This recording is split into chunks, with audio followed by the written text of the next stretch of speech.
Welcome, guys. I'm hoping you can hear me. I'm hoping so. Last time I did this, or might have been the time before, I left my mic on mute when I started. Thoroughly embarrassing. But now I think I'm okay, and I think you can hear me. But thank you so much for coming. If you're here already, if you're watching this on X or on YouTube, thank you so much for coming along to the Babbling Babel episode 4. And I'm so excited about this one, and you should be too.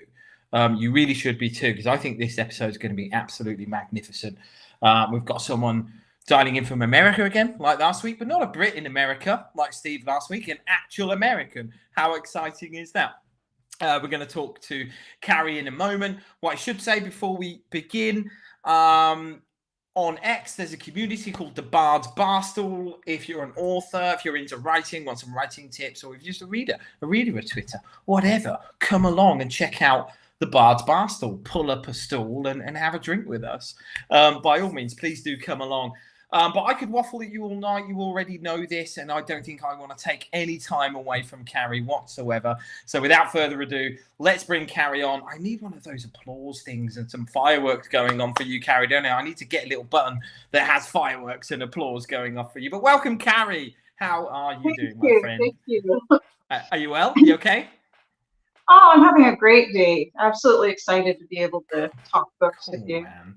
Excellent. Yeah, I'm so pleased that you're here. I really am. And we've been chatting for a while, and I don't know where we start with you, Carrie, because most people that I talk to have either not yet been published or they're just about to be published. Like Steve last week, he was literally a couple of days away from publishing his first book. But I think your portfolio is quite rich already, isn't it? I think. Actually, it is. I just finished Children of Delcath. That's the recent one. Nice. And that's part of a series of Delcath. And I do the artwork myself, so I'm you do that. Yeah. Oh, that's really cool. That looks like, you know what? That reminds me of like a Cyberman from Doctor Who. Have any ever seen Doctor Who?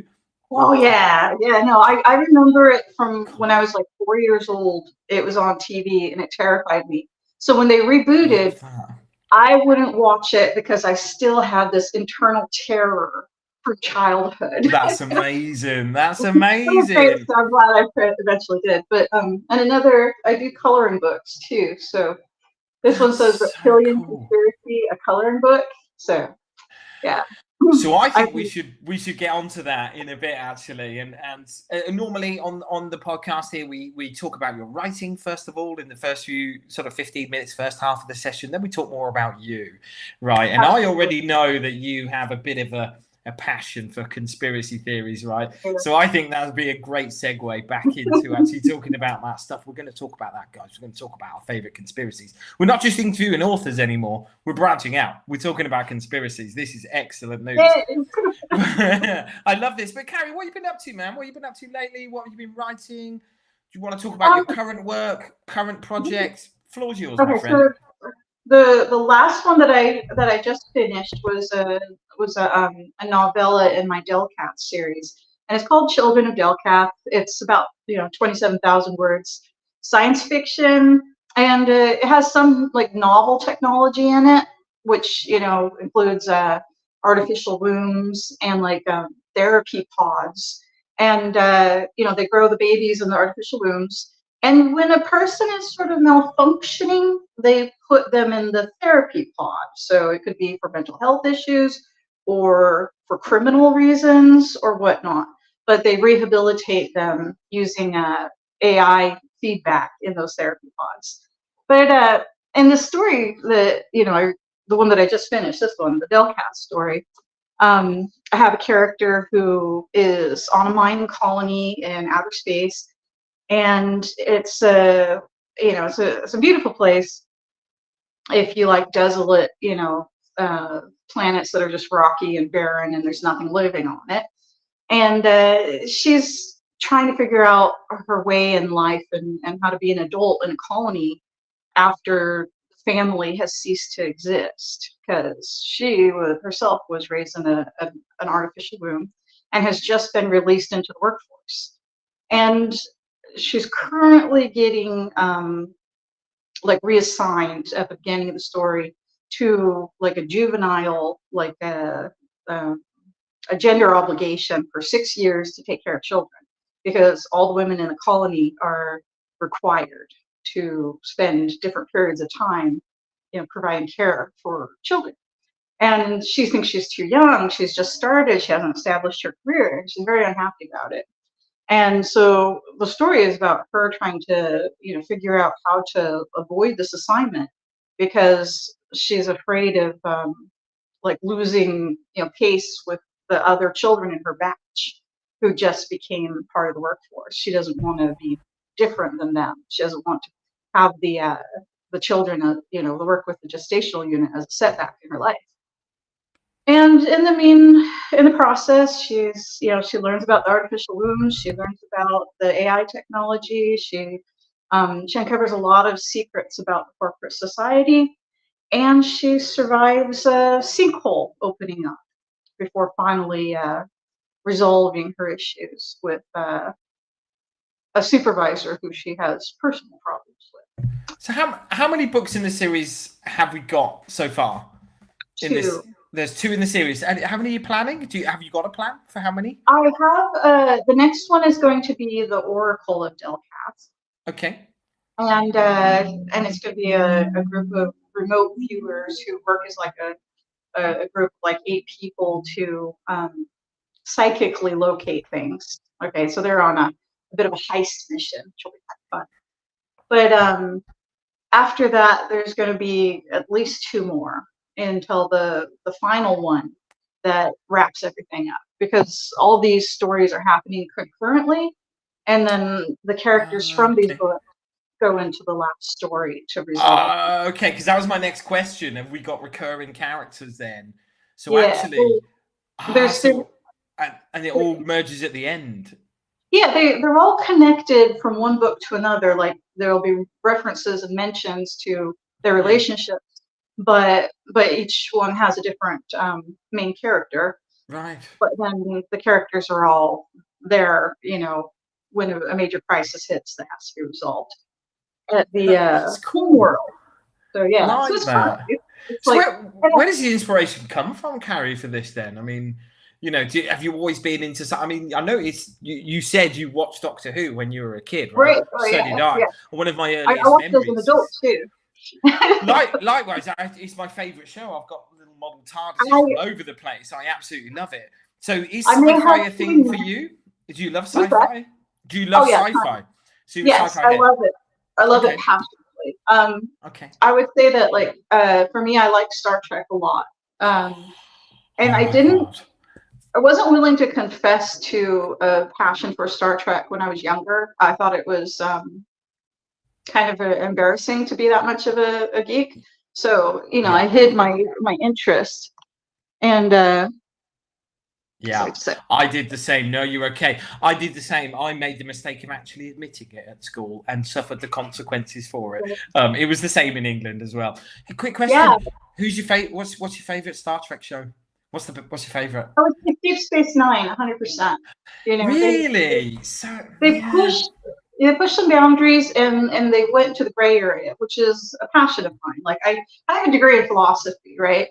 And what I liked out of what I was studying, and the reason why I kept doing it, was because it's more fun when you consider like different issues in their fullness, and things get blurry and complicated, because that's how things really are. And so I think that Deep Space Nine did a really good job of making you uncomfortable and having different sides to the issues, that you like the character, you may not like their position, but you just can't just pick a side and be comfortable. You have to it's an interesting thing, isn't it? Right and wrong is a little bit merged over there, isn't it? Whereas before it's very clear who the good guys are in all the other ones. Voyager for me. Voyager, just all the way. And it's not because of 7 and 9. Most people say, "Oh, is it because of 7 and 9?" And it's not. It's not. What I love about Voyager is just because it was complete tabula rasa. It was a complete clean slate. They've thrown them off into a different quadrant, and now anything is possible. Just everything's new, and I love that. I just love the whole new. Apart from you had the Borg, who originally TNG, right? But just everything was possible now. It's all new. Love it. Who was the actor that played the hologram? His name slips my mind at the moment. Oh, Can you? the Doctor. Oh, It's yeah. something. Oh, if you're watching this and you know, put something in the comments. What is his Well, name? I'm gonna I work that got. out. He's I'll singing Google me it. happy birthday for my birthday, like maybe like 10 years ago, and No got it way. on video. And it was just like, and then he talked to me about aging, and like gave me this, like, you know how you buy the 3 minutes of their time.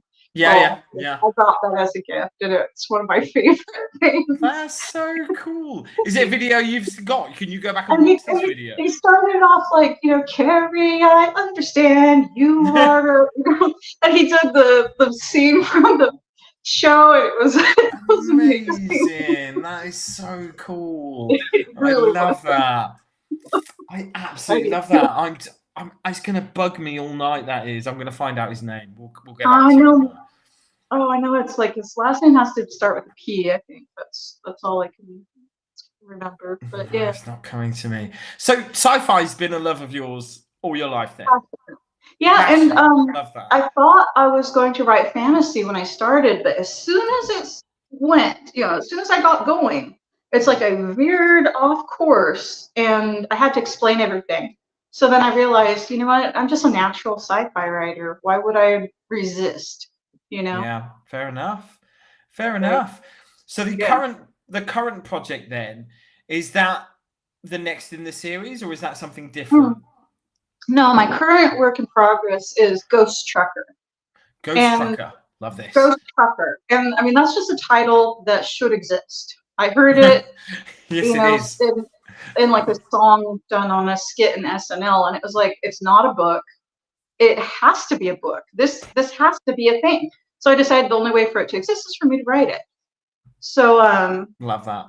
I got started on that one, and I would say about 3/4 of the way through, but it's different than my other works in that the world, they go to another universe in it.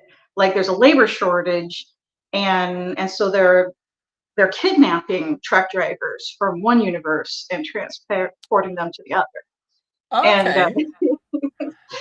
and so the ghost trucker is the main character, and it's the blast. Like the really fun part for me to write is that he dies in the first chapter, you know, and but Kapow. Right, let's get going straight away. Love that. yeah, one of the things they do to motivate their drivers is that they give them like a virtual reality that peers into their universe to see where their family and friends are at. So they get to watch them, and it's like, you can earn your way back, and they'll rebuild your That's body and send you back to your universe if you just do 1,000 loads for them. that's the carrot, is it? So they've got to do 1,000 loads. What Mhm. distances are they going? Are we talking galactic sort of Yeah, distances? Was it on a planet? Are they sort of space yeah, truckers? it's the same planet, except for some things are different because it's another universe, same planet, same everything. Okay, I see. Right, right. Right. So he starts out at a terminal outside of Memphis, Tennessee. Yeah, Yeah. and in Memphis, I think that's the city that has like a big pyramid. That's a Yeah. Bass Pro Shop. Okay. Except when he arrives there, there's a whole bunch of pyramids that are power stations. So it's it's the Yeah. same, It's but it's this, very different. but different. That's Yeah, cool. So it's how fun. how I love the sound of this. Absolutely brilliant. So how far are we through? What is it? Is it a novella, a novel? When are This you going one's to a full-length release? novel. Full This one's a length full-length novel. novel. I Okay. have a I have a very good friend, James Kafka, who writes some excellent fantasy, and he's been encouraging me to take it the whole distance and write the full-length novel, and I'm going to do it. I'm Nice. gonna. Have you got a date in mind for when you're publishing this? I'm aiming for September. Okay. Cool. Cool. Yeah, that's my goal, but uh I can rewrite the first chapter 12 times, Yeah. that's my struggle. Do you know what? I speak to many authors, and there's a common thing that goes on, and I really understand this. And I was the same. I did exactly the same thing. I used to do a lot of academic writing years and years ago. And I used to do exactly the same thing, which was I used to write the introduction last. Yeah. Because you were never going to get it wrong if you write it last, right? And if you write it at the beginning, you'll go off in different directions. You're going to end up rewriting it. And I think it's the same thing for a lot of authors in the first sort of 2 or 3 chapters. They're like, do you know what? I understand it. I'm going to write some bare bones, but I'm not going to worry about it too much. I'm going to come back later because actually I know now what I'm setting up. And I think that makes a bit more sense, doesn't it? I think loads of authors do that. Do you know what's really sad though for me is that I do that too. And then I still rewrite it 12 times. You just fine. It's perfect, isn't it? We're chasing perfect, Carrie. I love that. Absolutely love this strategy, though. I mean, to start with the action, but then to come back and walk them into it. You can summarize. You can show them what the book is really going to be about when you have finished it and and that is probably I think the most effective way to introduce a book to readers. Do you know what? I think that's really interesting. I really do, because I think there are a lot of authors, writers out there, budding authors, who have got fantastic ideas, who are probably very talented writers once they get into the flow, that struggle in the first few chapters for precisely the reason that you're saying, actually. Right. And maybe if you've got a bit in your head, you know what's going to happen later on. Write that bit. Don't necessarily need to write it in order. Write the bits that you know and then come back to the bits later on. And I think some people struggle with exactly this. They're like, I've got to write, I've got to do the setup, I've got to do the enticing incident, I've got to do these things, and write it in that sort of order, that formulaic sort of approach. And that's really good advice, actually, I think, Carrie, to writers out there. Really good advice. I think so, yes.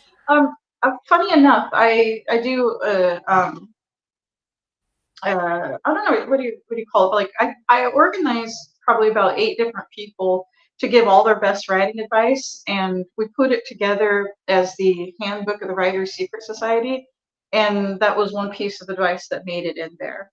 But it's on my website for free, peevishpenman.com, and you can just go to navigate straight to it and download it as a PDF or an EPUB.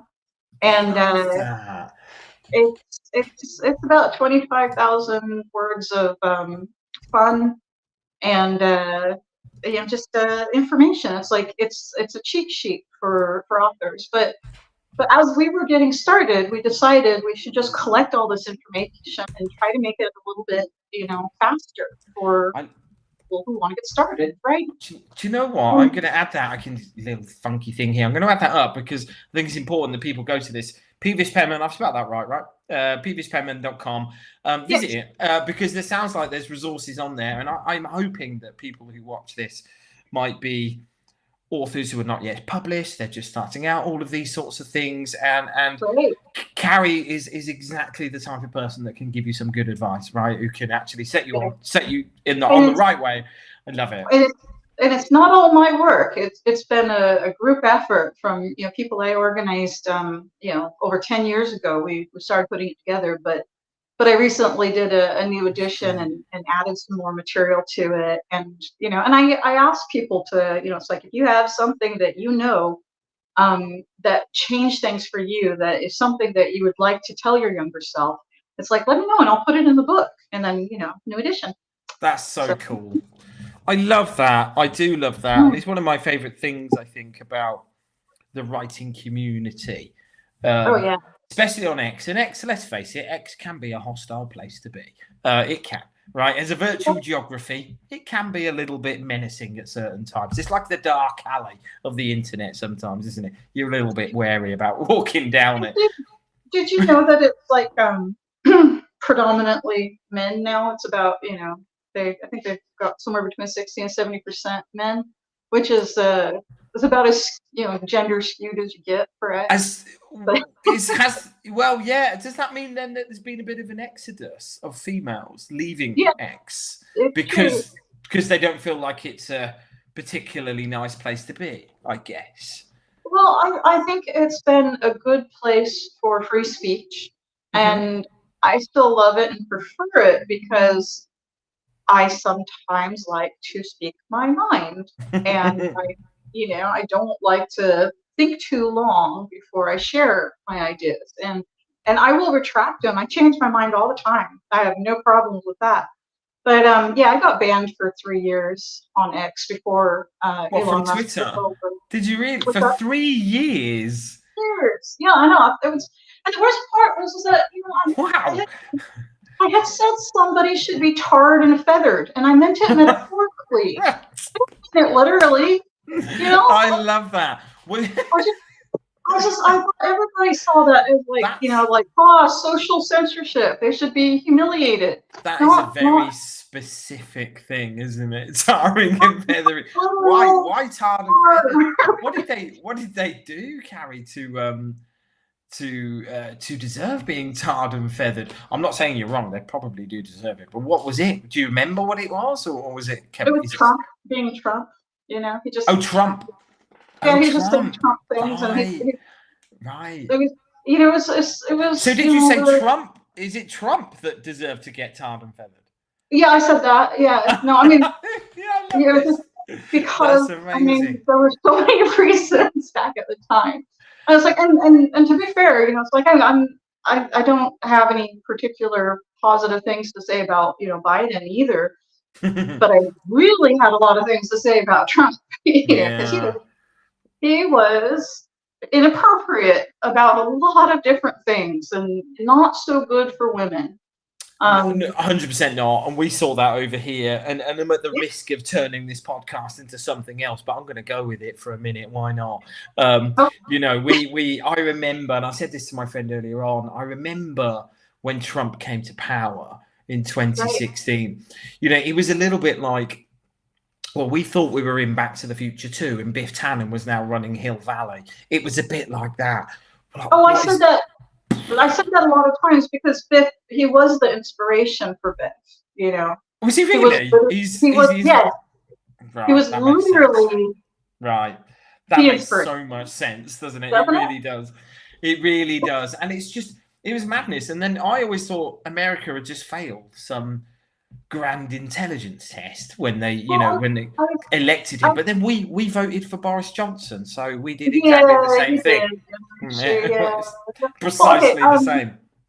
I've spent a lot of time trying to figure out why the Trump voters were voting for Trump, and it started to make some sense that there's so much corruption and control from Wall Street and like Citizens United letting them give money, and just the way that the government doesn't even represent the people whatsoever anymore.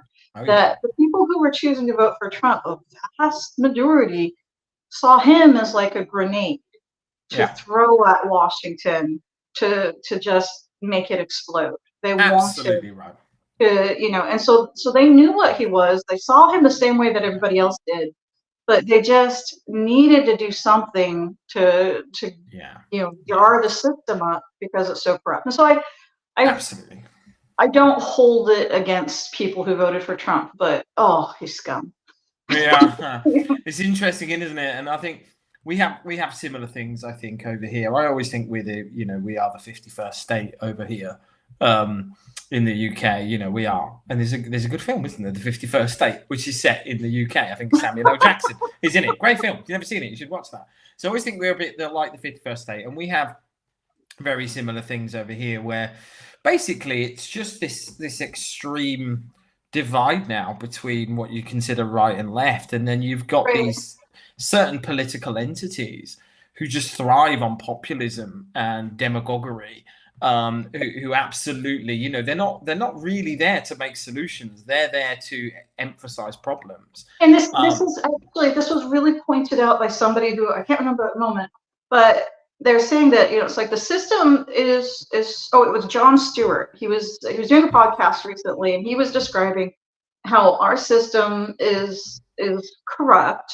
And and Trump realized that, and he realized that it's a winner takes all kind of scenario, and he didn't want to reform it. He wanted to be the winner who takes all, and the people who vote for him kind of understood that, and that's what bothers everyone. Is like we want to believe that somebody's going to come in and reform it because, Yeah. it's needs a little Absolutely. We have, and I think you might even know this chap because he's a British guy and he joins Trump sometimes on his campaign trails.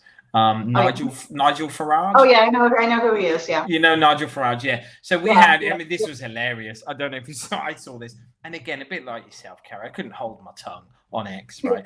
But yesterday, I think it was like 10 o'clock in the morning. Nigel Farage put something on X. He says, "Emergency announcement at 4 p.m."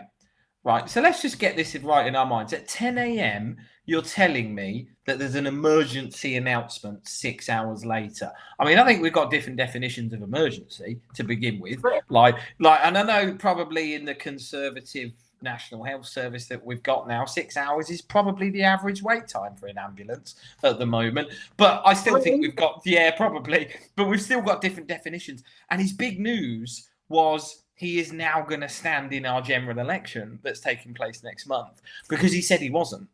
And he now is. He's now going to stand in our general election as leader of his party, which is called Reform. And this is big news. And it's precisely the same thing. And his whole message is, fuck the establishment, basically. And I'm going to give it to them. And I'm going to shake up politics. I'm the only person that can change the system. And what you've got at the moment. He's trying to change the system. Is he actually trying to change the system? Does he have any policy? Not really. No. Other than Brexit was basically his idea. So that one's done. You did that. So, terrible idea. What a bad idea that was. Yeah. The thing with Trump currently, he's basically running on, it's been really unfair that they've been using the law to catch me at doing things that are wrong. I mean, darn, it's all political, and and so therefore I deserve to be the president again because it's unfair. And he still can run, can't he? Because being a felon doesn't stop you running as a president. It stops you from voting. You can't vote, right? I don't know. I think that depends on the state. I think. Okay. Florida you can't, but I don't really actually know about anywhere else. So. Yeah. Okay. State laws then. Okay. It'll just be somewhere where he can. But I think. But the thing is that Biden's not doing any better with policy. Well, this is the point. It's like housing is like 100%, and what do they have to say about it? It's just like I've done really well. It's crazy. It's like, what's your choice? About the real situation for people. Your choice is Biff Tannen or some bloke who's actually got dementia, who probably shouldn't. Maybe put him in charge of the bingo club at your local nursing home, but that's about all he should be in charge of, really. And what a crazy thing! And we've got the same thing in the UK at the moment. We've got an absolute wet wipe in Rishi Sunak, who's our PM at the moment, who's just like a public school boy who just looks like he's been bullied his whole life. And then we've got the other guy who used to be a barrister, who's got the personality of a dish rag, right? And that's what we've got at the moment in the UK. And where are the solutions? Because think about it. It's like, all we need is the banking system reformed. We need, the corporate interests out of government. It's like the list is really simple and everybody knows it. Both sides both understand it. So why isn't there just somebody saying, hey, I would like to run the government and fix these big problems? They never appear. They never arrive. They never get, on the ballots. They just don't exist. Do you know what? You just reminded me of one of my favorite books. Which is a book called K-Pax, which I think was a film with Kevin Spacey, right? But the book is actually, there's a trilogy of these books. And have you ever seen the film K-Pax with Kevin Spacey? Can we like Kevin Spacey anymore? I'm not sure if we can or we can't. Whatever, right? I don't know. I think you'll like it. It's a sci-fi film. I think you'll like it. I watch it. I always check out recommendations. And I have a pretty thick skin for controversial, people.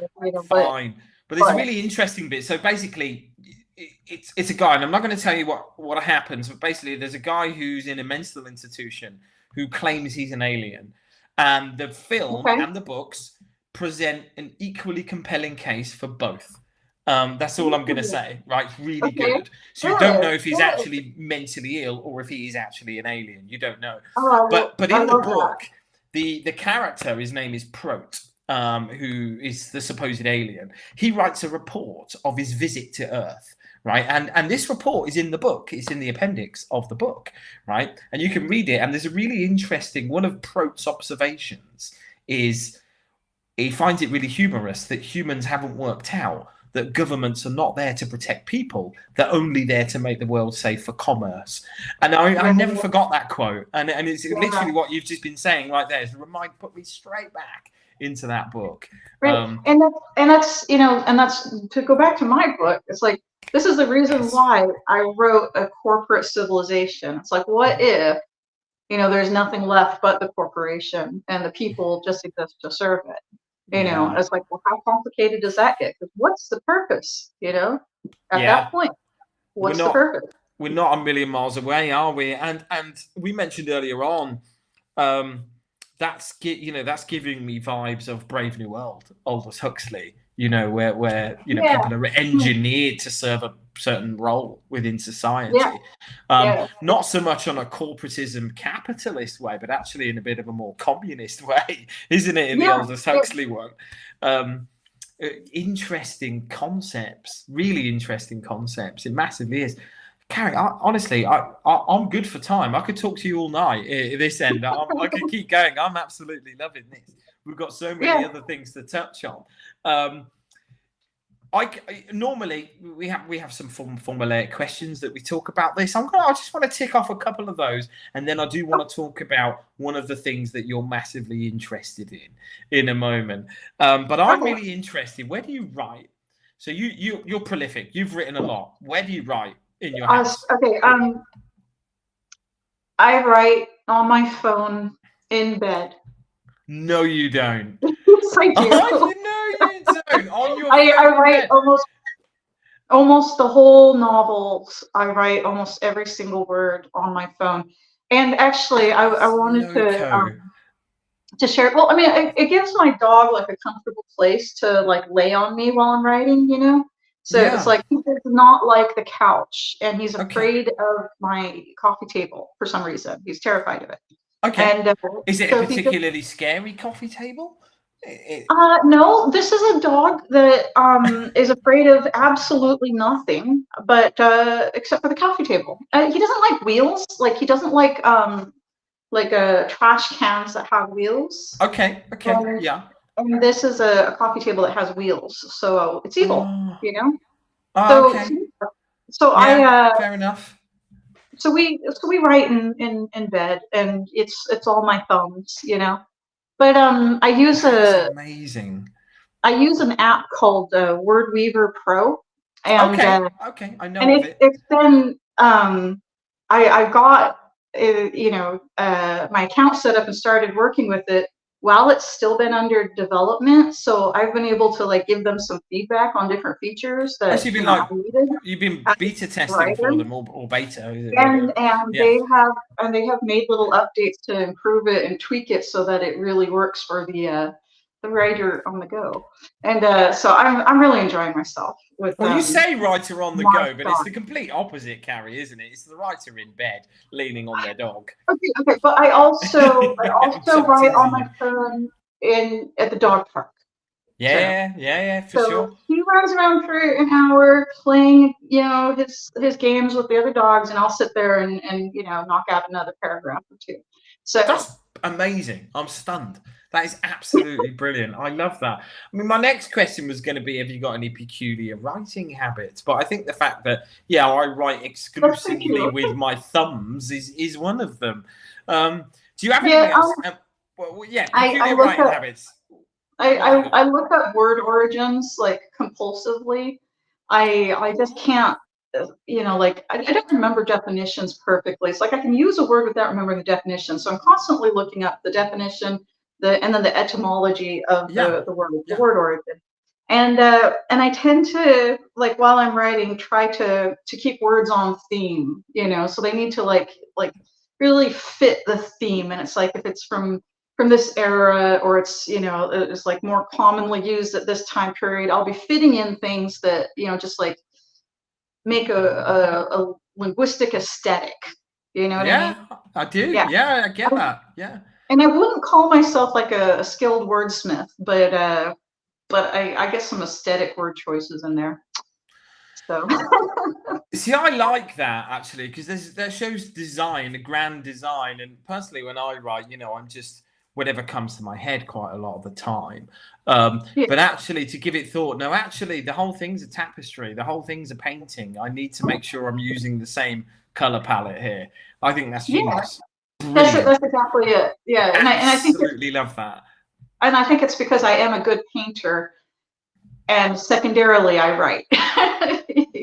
Well, yeah, precisely because there is science behind the art, isn't it? And that's it. Oh, very much. Oh, Exactly definitely. that. Oh, man, that's so cool. I love that. Is writing the full-time thing? Do you do anything else for work, volunteering or anything, or is writing the gig? That's your main gig? Well, I mean, my main gig is being like a dog owner. That's Yes. really Yeah. that's a lot. But Yeah, it no, is. I do. I write full time, Love that. and I used to be a librarian, but I do not work as a librarian anymore. So you've I always been did that around for books and sci-fi. I mean, it's obvious yeah, that you're going to end up being yeah, a sci-fi author, wasn't it? That was just going to yeah, happen, wasn't yeah. it? I just Yeah. it got more interesting to me. Like when I was a librarian, I had some patrons who were writing, and when I read their work, I realized that they could be published. It sounded the same as anything else I ever, that I had read. And Yeah. so I decided to pretend to be a writer, go online and try to find, and make connections to help them get, published. And after presenting myself as a writer for a while, I felt really guilty because I met people I really liked and I was having a good time. So I decided, oh, I wrote stuff back in school. My English teacher said I was pretty good. I'll get started on that. And so then pretty soon I was writing my own stuff and realizing that it's not actually easy, and I've got to learn stuff. So then came the Handbook of the Writer's Secret Society, and just I didn't stop. I kept going, I love and it. Absolutely love it, Carrie. I really do. Last real formulaic question for me, okay, and I'm really interested in this. I really am. We had a little conversation before. I think that's probably my cat you can see back there wandering about. Yeah, she's back there. Look. Her name's Treacle. The only reason we call her Treacle is when I come home, I can say, all right, Treacle, to her, like a cockney when I come home, which is really great. I love it. Absolutely love it. So what do you do when you're not writing? What's your interest other than sci-fi? What do you do yeah. when you're not writing, Carrie? Well, I spent a lot of time playing Minecraft, to be honest. Do I you? mod Minecraft a lot too. No Like way.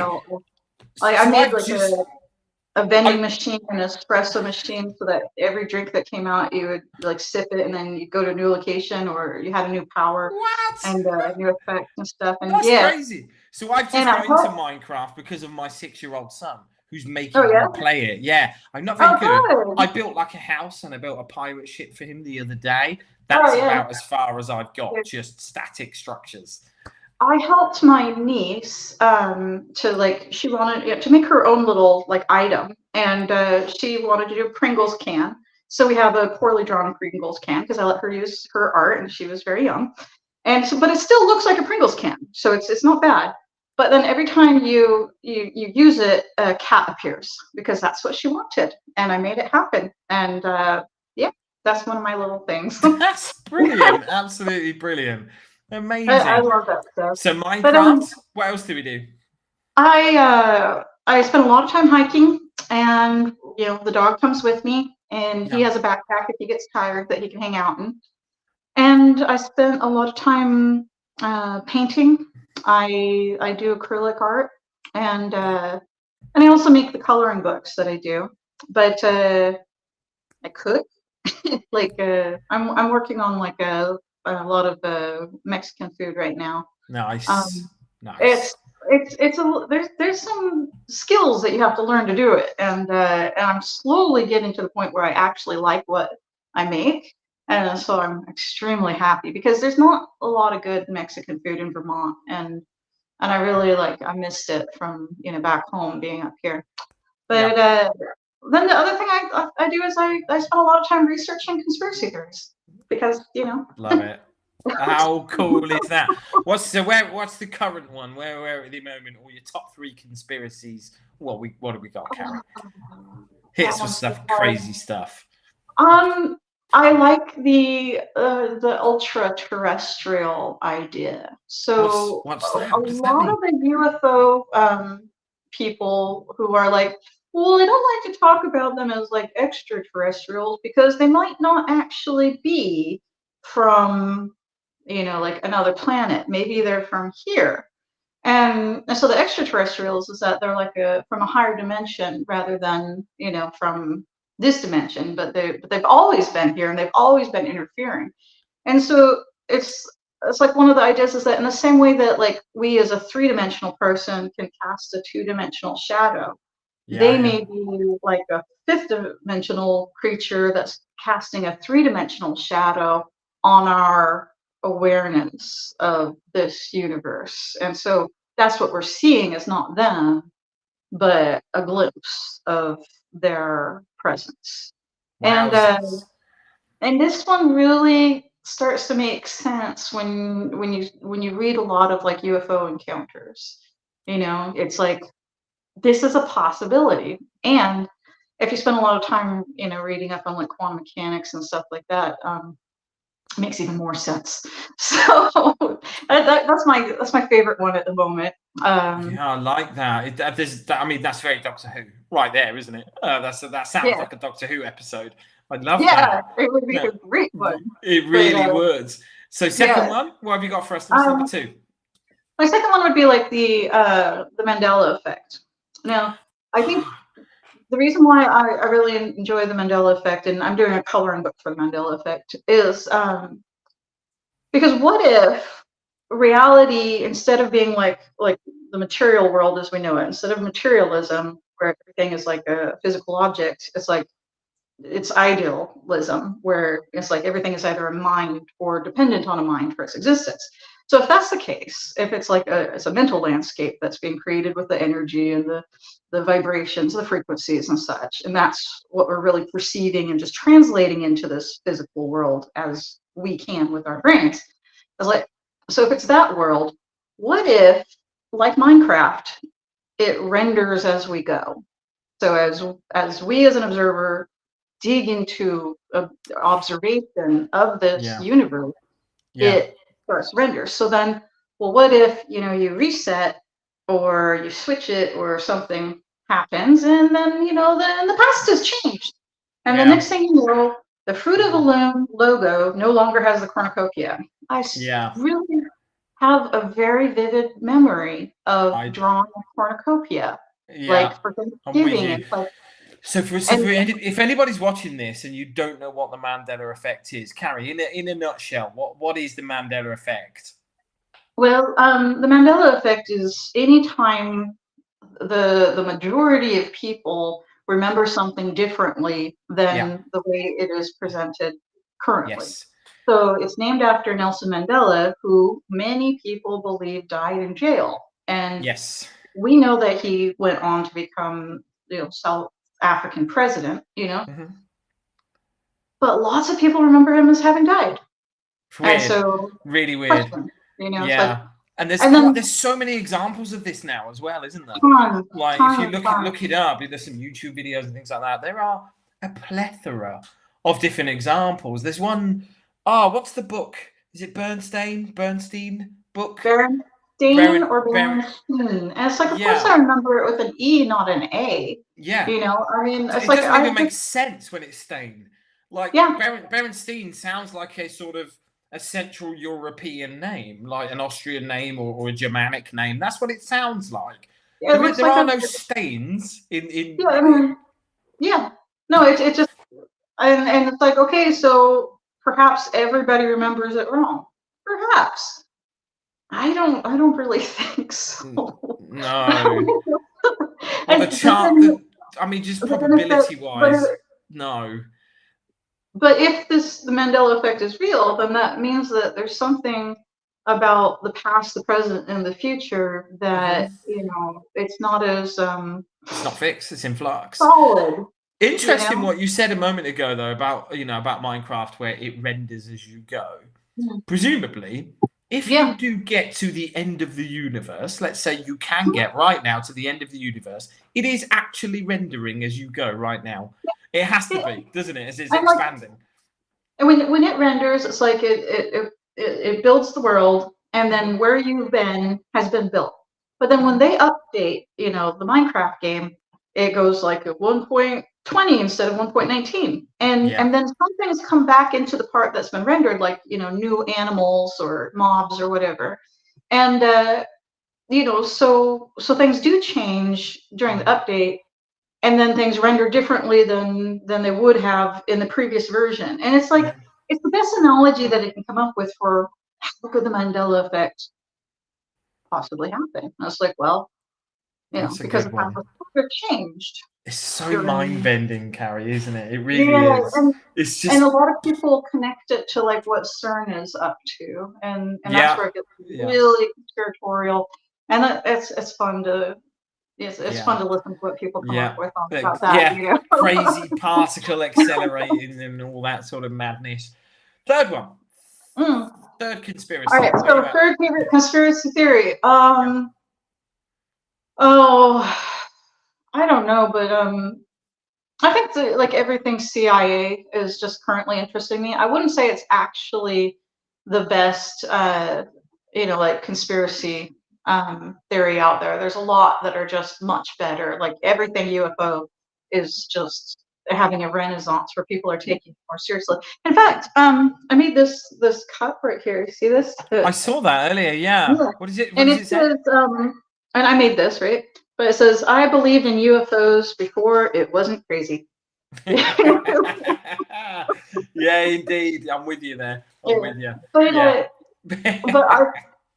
But I've been looking into like the origin of the CIA and what they've been up to and why they're doing what they're doing, and I wish I could say like there's one clear narrative, but what there really is just like a lot of like speculation, because it's not because they're not clear.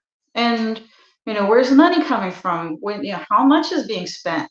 It's not really clear. It's like there's so much secrecy there that there is only speculation as answers to some questions. And well, that's what you get when you don't get answers, do you? You get hyperbole. That's the point. If you don't have clarity, I have no particular opinion one way or another, because I wait for like evidence when that is compelling, and the fact is that they don't believe a lot of that. I think about conspiracies, and there are obviously a lot of government style conspiracies, right? We have them over here as well. There's the whole one around the bombings in London, right? The 7/7 bombings that happened here. I think it was 3 or 4 places in London that were hit, and there's it was a false flag, and there's so many conspiracies around them. And I always find that those ones that are a little bit insidious, where I feel like I'm being manipulated by some secret, a bit like the X-Files, the smoking man in the corner, right? I feel, and those ones make me feel a bit uncomfortable. But when we talk about the ones where actually, no, there might be interdimensional beings that are leaving footprints in your reality, or actually time is in flux and you're in some sort of simulation that's rendering as you walk along, I'm fine with those. The real earth-shattering ones that could just break your reality, I'm all right with those. But the insidious ones where I feel like they make me feel a bit icky. Does that make sense? I don't like them. I don't like those ones. It's sort of like like reptilian conspiracy, right? It's like it makes it a little bit more comfortable and a little bit more Is that a bit Lovecrafty? Is that a bit H.P. Lovecraft with the reptilian conspiracy thing? Because he was into I haven't really figured out what the formalized story about the origin of the reptilians are, but with the ancient alien stuff, it's like if you go back to ancient Sumer, of the Anunnaki, and you've got like the the Vedic civilization and stuff. And it's like right before writing emerged as a technology, they had buried a lot of like reptilian headed pottery, like Yeah. like figurines and stuff. Yeah. And so I can see how you could take that, you can take the stories about the Anunnaki and stuff, and which they're called like Dinger or something. That's what their actual species is, and the Anunnaki are just the leaders of those, and the Igigi are the workers. Anyway, so beyond the point. But you can see where they're projecting from the evidence that exists in the past. It's like if it were another, like a planet that we dug up those things and then you read those stories, you'd say, oh yeah, they had an alien visitation by reptilians. Really? It's like, Yeah. yeah, and you wouldn't question it because that's what The evidence tells you. Yeah. the earliest stories in humanity. Yeah. Made up Again, from. very Doctor Who, right? With the Silurians, the reptilian race Oh, there. they were great. And everybody, Isn't that the best episode? they were so good. They're absolutely Oh, brilliant. The Matt Smith one, true story. I played football with Matt Smith when I was a kid. We're from the same town, Matt Smith and I. Yeah. So the 11th Doctor. Yeah, no, we're from the same town. He was actually my favorite. Yeah, he was great. He was great. But the thing is, right, everyone in Britain, we all know that the royal family are reptiles. We've always known that with blue blood, right? We've always known that they're probably the last survivors of the reptilian race. We know that. Yeah, fine. Most Gloss likely. over it. And there's only been 2 presidents that aren't descended from members of the British royal family. And the only 2 were William McKinley and Trump. So that's weird. But no, it's like that is weird. Is that true? That's amazing if that's true. Yeah. Well, it's not that amazing if you consider who came over as Puritans and so who started off the colonies. Sure. Then statistically, it just worked out that way. So if they're you go all back far enough, fair enough. Fair enough. Yeah. Amazing. And George Washington, I think actually George Washington was from my town. His family are from my town. Yeah, Northampton in England. Yeah, Northampton, where I was born. We even have a little corner of Northampton called the President's Corner, where we've got Lincoln Street, Washington Street, and it goes on. There's quite a few of them. But I'm pretty sure that George Washington's either his parents or his grandparents were from here, where I'm from. I'm pretty sure they were. I don't know. Was George Washington born in America? I don't know. I don't know American history that well. Look it up. So because they made the rule that you had to be born in America in order to be president. So I think probably wasn't he? Yeah, probably was. Maybe his parents were or something. But we love that kind of like connection. It's like both of my grandfathers were English, and so we know like where they're from. But when we say that, we mean like 400 years ago. Yeah. They came over here. Yeah. Wish my ancestors out because you get much better weather. Yeah, 100%. Yeah, I really do. I love that. So, honestly, Carrie, you are just marvelous. You are absolutely marvelous. I love your brain. I love it so much. I love the work you're doing, and we're gonna buy this. I want to make a thing of everybody who's been on the podcast. I'm gonna buy their work. So you have to send us a link. We're gonna share that link. Anybody who's watching, we're gonna pick up Carrie's work 100%. I could talk to you all night about conspiracy theories and things like that. We have another podcast. I was talking about this earlier on. It went live today, called Through the Looking Glass. It's called that because currently at the moment, I don't know which side of the looking glass I'm on, if I'm honest, at the moment. So we've called it Through the Looking Glass, and we're going to talk about all sorts of stuff like that. So, Carrie, I have 2 questions or 2 requests from you. First one, would you come back onto this podcast once your next book is published? The Ghost Trucker, right? And we're going to talk about Ghost Trucker being published. Let's do it right before it's published. Let's do that. And second one, come on to Looking Glass podcast. Let's talk about all these conspiracy theories at length. I would love that. I would love that. Yes. Yes. My co-host for that one's going to love that as well because he loves that sort of thing. It never gets dull. The conversation, it's like I read up everything I can, and there's always something more going on. Yeah. But favorite topics. 100%. It's so cool. Honestly, like I say, I could genuinely talk to you all night, and I'm so grateful that you agreed to come on. It's a massive honor getting to speak to you. It really so is. grateful that you asked me. I've had a great time. Oh, mate, honestly. And the best thing about these things, and again, a bit like the writing community, every single one I do for this, I make a friend. And that's the best thing about this, genuinely is. So we're pals now, chums for life, which I absolutely love. I do. We're going to get you on again to this one. I'm going to reach out to you, honestly, straight after this. We're going to talk about coming on to the other podcast. So if you've enjoyed, and why wouldn't you, enjoyed listening to Carrie talk tonight, she's going to be talking to us pretty soon on the other podcast as well about some crazy conspiracy stuff, which is mega cool. We're going to pick up your work. Like I said, we're going to keep in touch. Let us know. Keep letting us know how we're getting on with Ghost Trucker. And mate, just thank you so much for coming on. I better let you go. Enjoy the rest of your evening. And we will chat soon. Ladies and gentlemen, anybody watching this, Carrie Allen, who's amazing. I still need that button to do the applause and the fireworks. Carrie, buddy, talk to you soon. Thank you. Guys, how cool is Carrie Allen? She's absolutely amazing, isn't she? Absolutely amazing. I mean it when I say I could talk to her all night. I think she's about 5 or 6 hours behind over there, but I genuinely could talk to her all night because she's absolutely awesome.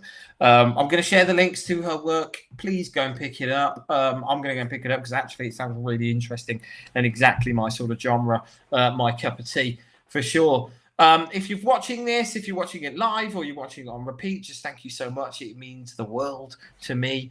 And all of the authors that come on and give us their precious time to come and talk to us about themselves and their work. It really does mean a lot. So thank you so much for doing that. Next Babbling Babel will be in 2 weeks. Look out for our other podcast as well. And guys, just stay safe, keep smiling, and we'll talk soon. Much love.